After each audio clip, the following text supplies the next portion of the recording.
साखरेची निर्यात बंदी घातली का तर यात साखरेचा तुम्हाला जास्त मध्ये येत नाही जर आष्टी तालुक्याला, पण साखरेला सुद्धा निर्यात बंदी घातल्यामुळे साखरेचे दर खाली आले म्हणून उसाचा 300 रुपयांना भाव कमी झाला।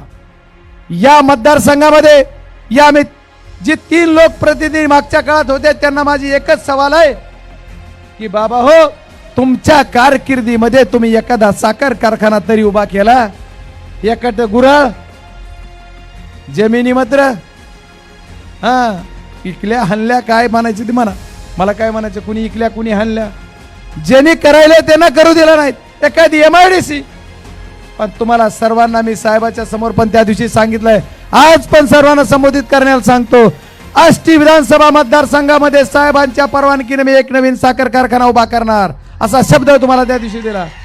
आणि एवढंच नाही तर या मतदारसंघात महबूब शेख आमदार झाल्याच्या नंतर आपलं सरकार आल्यानंतर MIDC चालू करू, ज्या MIDC मध्ये आमच्या तरुणाच्या हाताला काम मिळेल।